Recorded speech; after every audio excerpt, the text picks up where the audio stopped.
Good morning, welcome. And not as if I'm putting this on myself, but it's nice to be here. Very excited to kind of intro who I am a little bit better without going into my entire backstory on my own. I'll play this video in just a second. I'm a San Diego guy, so it's really cool to see the Chordoma Foundation come here. It can be an interesting journey, and at times you can kind of feel alone until you feel you can connect to a community of people that are going through it, alongside you. So this is great to see faces and hear stories and feel like a sense of community. Still relatively new for me.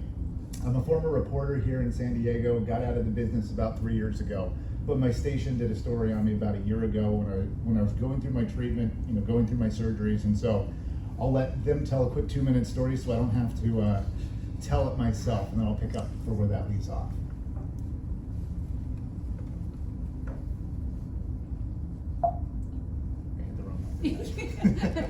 Well, and I'm not a remote guy and girl.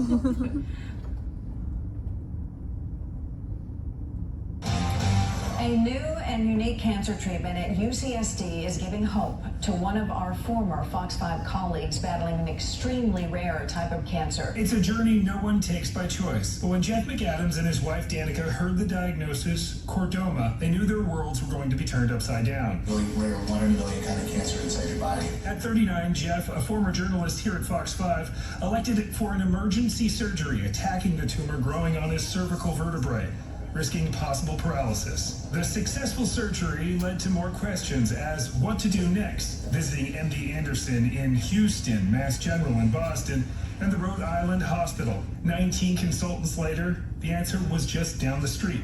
Think about all the days we traveled, the places we've gone, but the peace of mind that it gave us too. We talked to some of the best surgeons in the world, some of the best radiation oncologists in the world, and ultimately, we ended up right here in San Diego. And I think that says a lot about what San Diego has to offer. California Proton's Cancer Therapy Center and UCSD uses a cutting-edge radiation treatment. It's a charged particle that you can accelerate to about 2/3 the speed of light, and then you can redirect that into a beam, what we call a pencil beam. So it becomes about a 3-millimeter beam that you can then shoot into the patient's body. In this case, radioactively destroying the tumor.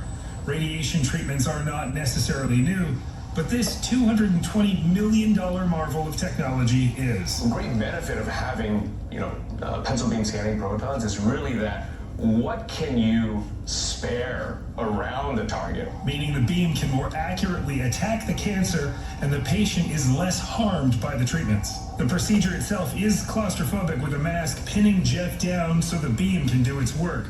His preferred music? Always Andy Grammer. His biggest tip is you got to keep your head up, whoa, but you can let your hair down. But I can't keep my head up. They tell me, sit back down, lay back down. They're doing it all wrong. And the best part is, I ran into him over the weekend up at a concert in LA, and I told him this, and he said, yeah, don't keep your head up. Jeff has now finished his 35 treatments, obliterating the tumor, at least for now. I rang that bell today, and it kind of felt like it's the last lap. I don't know how long that lap's going to be. I don't know if it's going to be 50 years, 10 years, or 2 years, but my pace, I hope, will pick up. I hope I don't just go back to living the life that I've lived, but doing something more meaningful into some capacity. The clock is ticking.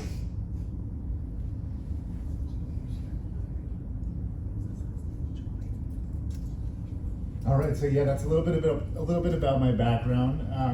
I'm Jeff McAdam, Chordoma survivor. It's been about 11 months since I finished up my treatment here in San Diego, and I feel great.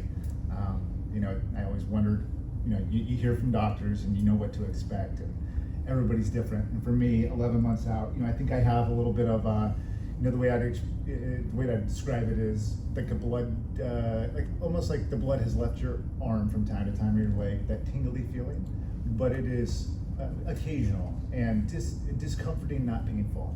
And so to the extent that what I'm dealing with, that's about it. And I know I'm unique in that sense, and everybody's got different kind of treatment they're dealing with and the symptoms they're feeling after. But for me, I feel great, and I feel really lucky, I guess, to be where I'm at, able to do everything that I want to do.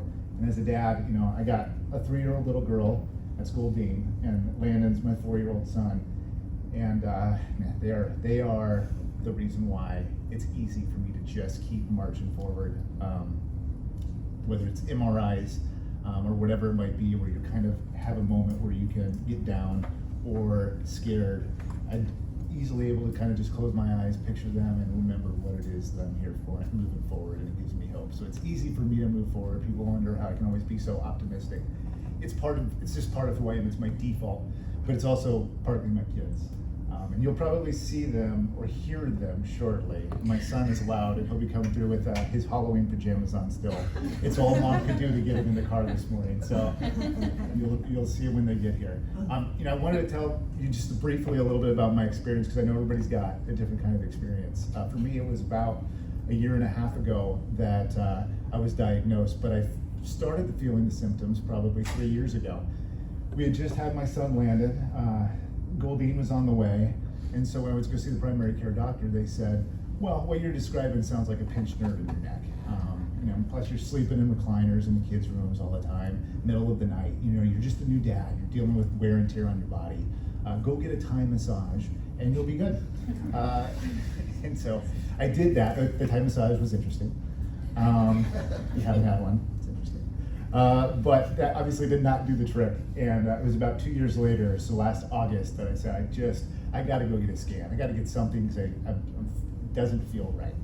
And so I came down to the hospital here in San Diego, went to the emergency room, got the MRI, got the CT scan, and as so many of you guys know, you get the notification on your phone, the actual report, before the doctor even comes in. And what a life-changing moment. You're reading, I remember reading that report. You don't have to be a doctor to understand the stuff that you're reading isn't good. Before I know it, I'm being taken up to the 4th floor, the neuro floor of the hospital here in San Diego.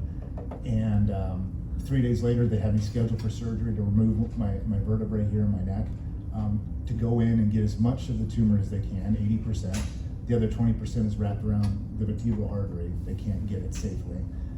So that's the way things were scheduled for it. And it's sobering, because I remember being in that hospital bed and FaceTiming my wife and just saying, I'm so sorry that I've done this to us. It's such a game changer for us. I remember thinking, will I make it to Christmas? These thoughts of walking my daughter down the aisle, seeing my son's graduation, they don't even seem possible. It's amazing how quickly your life can change and how quickly you can lose hope, because there's so few answers for people in a lot of hospitals. The doctor came in and was reassuring and said, we're going to get this, we're going to move forward with proton radiation, and that's what we're going to do. And she was optimistic, and so were we. And we moved forward with surgery. Surgery was going to be 3 days later on that Friday.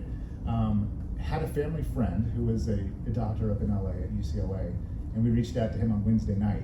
And he said, I'm somewhat familiar with Chordoma, and I'd just be sure that you make the right decision the first time, because you only get one first time. And he was saying, if there's a surgeon out there who thinks they can get the whole thing, it's worth talking to them before moving forward with this. I'll spare you all the mental gymnastics we did over the next 2 days to feel good about moving forward with the surgery on that Friday. But we ultimately moved forward with the surgery on Friday. And the surgery went great, felt really good about it. Decided we're not looking back. It wasn't because I couldn't. They took out one of my vertebrae. I can get to right about I can get to right about here. No, the surgery, it went great, and it was proton therapy is what was going to be next for me. And so I went home. I remember sitting there kind of just soaking everything in that was happening to me and trying to stay optimistic. And I remember it was my dad who called me, and he said, have you heard about the Chordoma Foundation? And I hadn't. So I started researching that a little bit. And then I reached out to Josh and Danny and the team, and they said, well, you could move forward with radiation, but there's also maybe more surgery that could be done. And I can just tell you that the first contact that I had with the Chordoma Foundation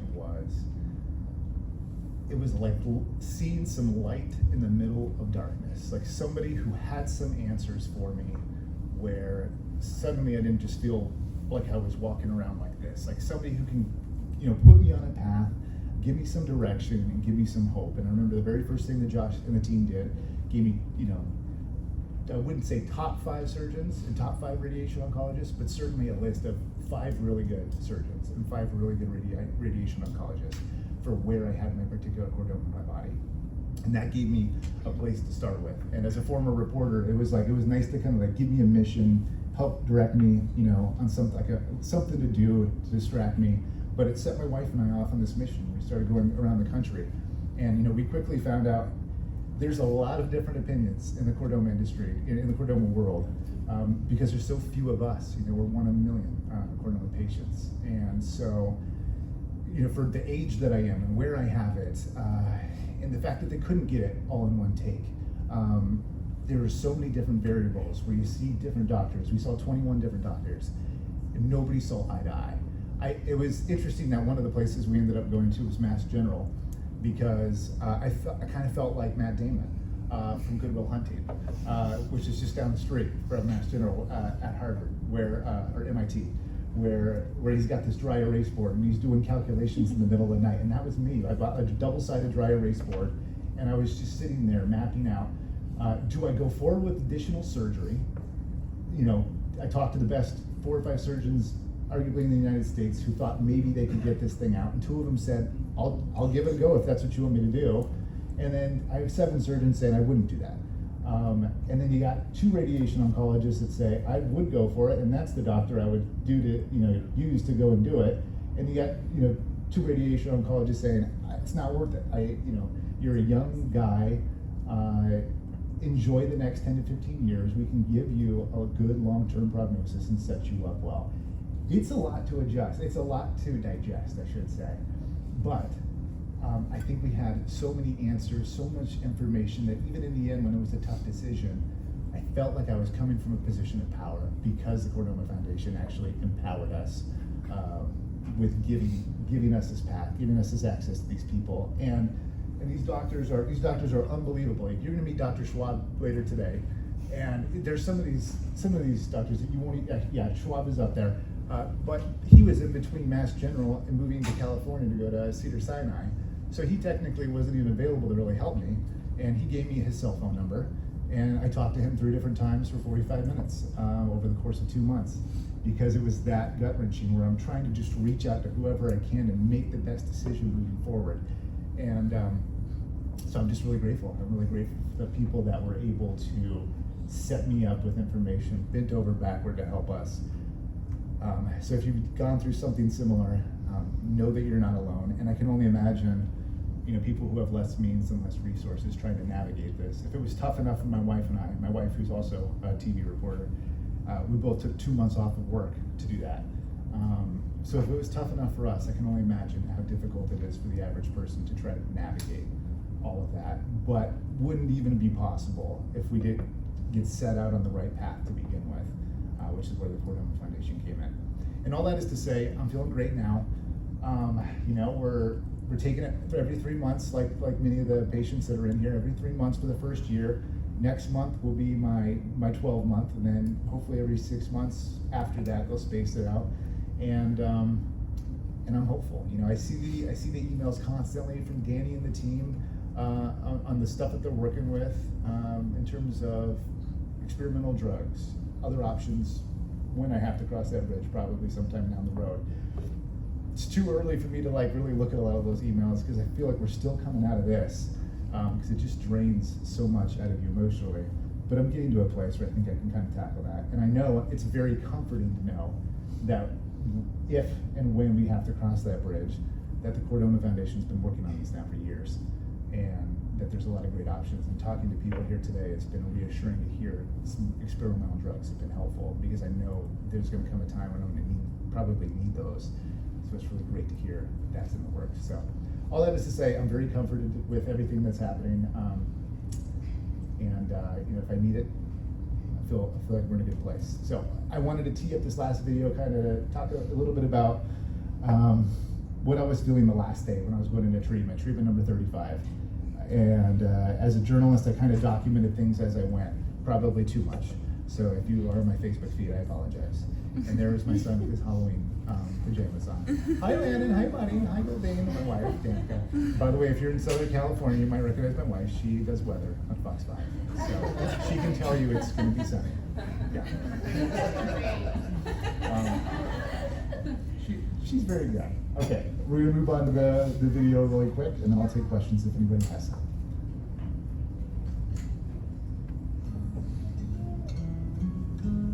Ooh, we made it. Today is it. The 35th and final day of treatment. By the end of the day, I'll get to ring that bell. I've been walking by that bell for the past 7 weeks, just waiting for this moment. So I'm feeling a lot of excitement, feeling a lot of emotions, and I'm certainly feeling grateful. Gratitude is a great word for me. You know, there's somebody who said it to me in the last month and a half at some point while getting treatment, but it was, life is 10% of what happens to you and 90% of the way you react to it. In my particular case, maybe the way people have helped me react to it.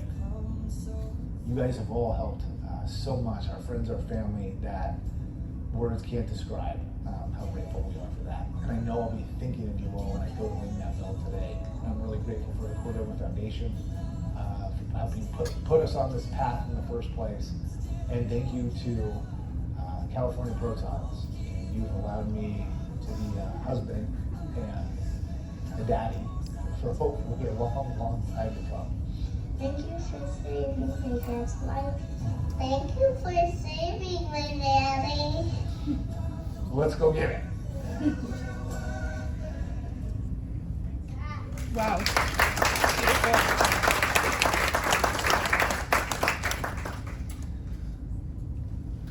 I don't know if anybody has questions. Yeah. Did you have the second surgery, or did you just put it in the Yeah, I kind of skipped over that, didn't I? I didn't. You know, in the end, it was a really tough decision.